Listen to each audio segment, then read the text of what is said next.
در این درس می‌خواهیم یک دو جمله‌ای مثلثاتی را به وجود آورده و آن را روی یک اسیلوسکوپ مشاهده کنیم. در ضمن می‌خواهیم تغییرات مورد نظرمان را روی تک تک المان‌های موجود در مدل جدید اعمال کنیم و در نهایت می‌خواهیم یاد بگیریم که چگونه رنگ صفحه مدل جدید و همچنین تک تک المان‌ها را به دلخواه تغییر دهیم.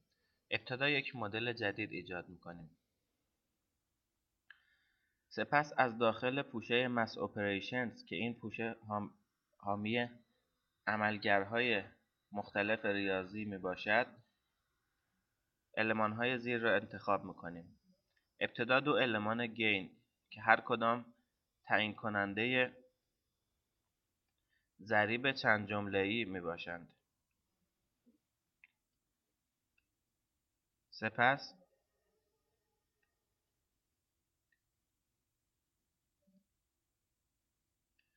یک المان سام که جمع کننده هر دو جمله خواهد بود.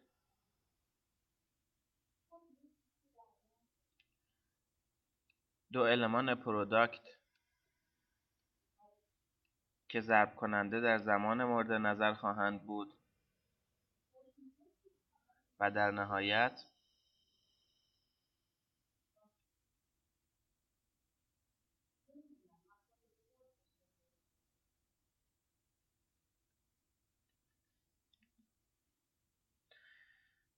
دو تابع سینوسی که با نام تریگونومتریک فانکشن شناخته می‌شوند. حال از داخل پوشه سینکس یک اسیلوسکوپ انتخاب می‌کنیم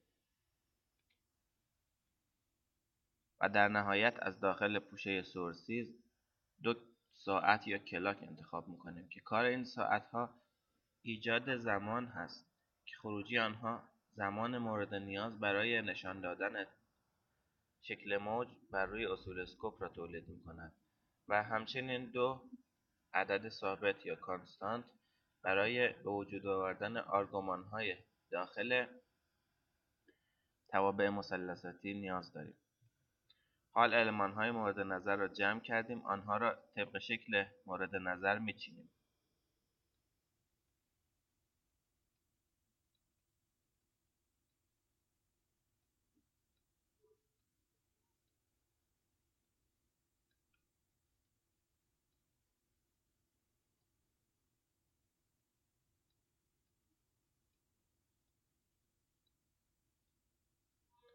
و حال سیم‌های مربوطه را وصل می‌کنیم. در حالت کلی به این سیم‌ها خطوط رابط می‌گویند، اما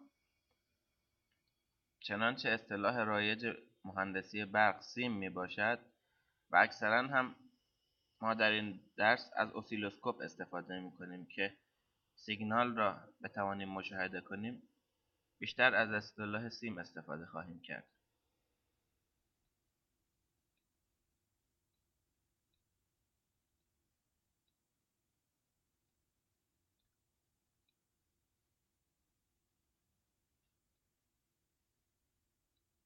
حال شکل مدار کامل شده است. می‌خواهیم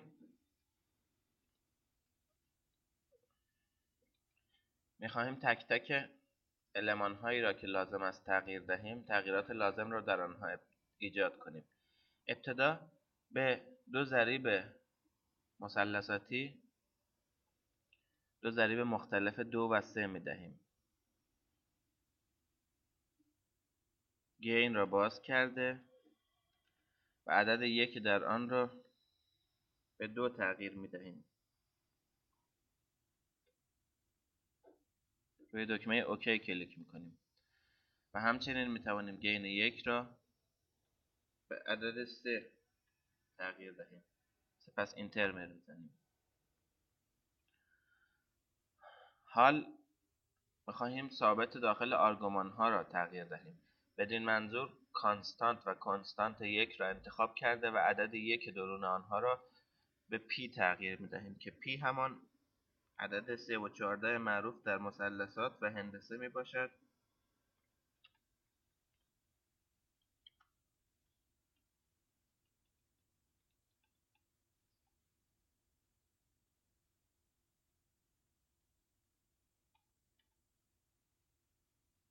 دکمه انتر را فشار میدهیم و در نهایت یکی از توابع تریگونومتریک فانکشن را از سینوس که حالت پیش‌فرض آن است به تانژانت تغییر میدهیم.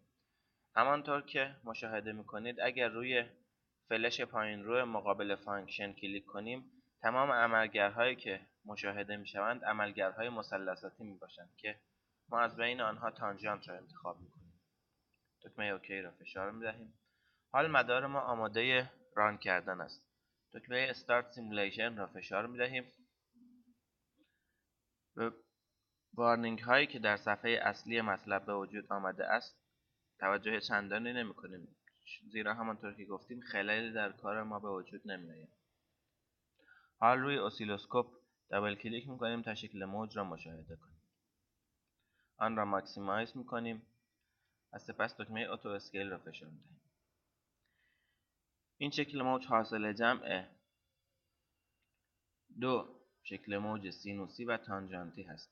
همانطور که می دانید تانژانت در ضرایب فرد پی دوم دارای مقدارهای مثبت و منفی بی‌نهایت خواهند بود که البته در اسیلوسکوپ همچنین شکلی مشاهده نمی شود و شاید بیشتر از 13 و کمتر از منفی 13 در این اسکوپ مشاهده نشود.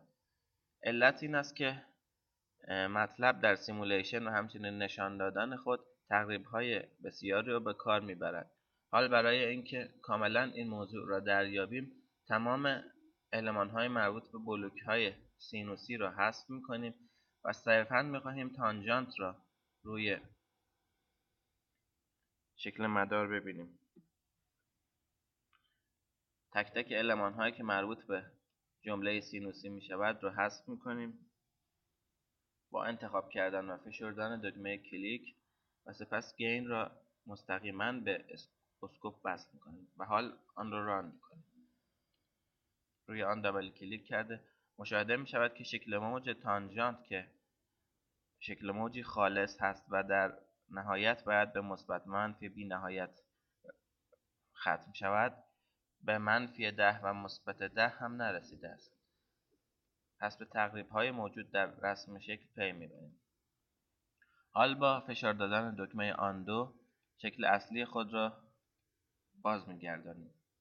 حال می‌خواهیم ببینیم چگونه می‌توانیم رنگ زمینه مدل را تغییر دهیم. بدین منظور روی یک نقطه خالی کلیک کرده و در منوی باز شده روی فلش به سمت راست اسکرین کالر رنگ مورد نظر را انتخاب می‌کنیم.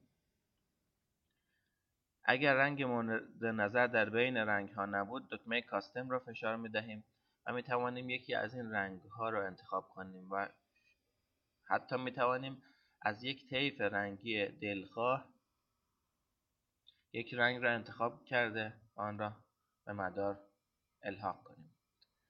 برای اینکه تک تک المان‌ها را بتوانیم تغییر رنگ دهیم روی آنها کلیک کرده و دو گزینه برای تغییر رنگ آنها موجود است، یکی فورگراند کالر و یکی بک‌گراند کالر.